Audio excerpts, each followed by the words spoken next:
OPD ತುಂಬಾ common ಆಗಿ ಕೇಳೋ ಪ್ರಶ್ನೆ, ಎಷ್ಟು ಡ್ರಿಂಕ್ ಮಾಡಿದ್ರೆ ಸೇಫ್ ಡಾಕ್ಟ್ರೆ ಅಂತ.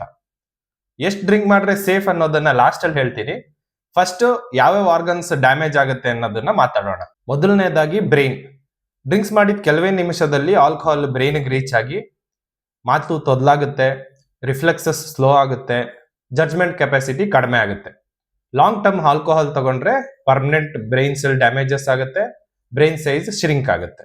ಲಿವರ್ ಅಲ್ಲಿ ಫ್ಯಾಟಿ ಲಿವರ್ ಆಗ್ಬಹುದು, ಹೆಪಟೈಟಿಸ್ ಆಗ್ಬಹುದು, ಪರ್ಮನೆಂಟ್ ಸ್ಕಾರಿಂಗ್ ಆದ್ರೆ ಲಿವರ್ ಸಿರೋಸಿಸ್ ಅಂತೀವಿ.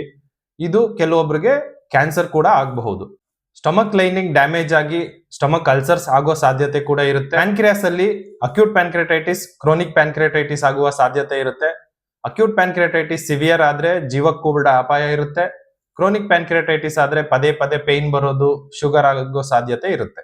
ಹಾರ್ಟ್ ಮೇಲೆ ಹೇಗೆ ಪ್ರಭಾವ ಬೀರುತ್ತೆ? ಕೆಲವೊಬ್ಬರಿಗೆ ಹಾರ್ಟ್ ರೇಟ್ ತುಂಬಾ ಜಾಸ್ತಿ ಆಗುತ್ತೆ, BP ತುಂಬಾ ಶೂಟ್ ಅಪ್ ಆಗಬಹುದು, ಹಾರ್ಟ್ ರಿದಮ್ ಇರ್ರೆಗ್ಯುಲರ್ ಆಗಬಹುದು. ಲಾಂಗ್ ಟರ್ಮ್ ಆಲ್ಕೋಹಾಲ್ ತಗೊಂಡ್ರೆ ಕಾರ್ಡಿಯೋಮಯೋಪತಿ ಅಂದ್ರೆ ಹಾರ್ಟ್ ವೀಕ್ ಆಗೋ ಚಾನ್ಸಸ್ ಕೂಡ ಇರುತ್ತೆ.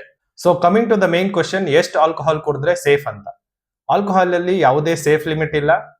ಅಕೇಶನಲ್ಲಿ ಕುಡಿಯೋ ಆಲ್ಕೋಹಾಲ್ ಕೂಡ ಜೀವಕ್ಕೆ ಅಪಾಯ ತರಬಹುದು ಪ್ಯಾನ್ಕ್ರಿಯಾಟೈಟಿಸ್ ಆಗಿ.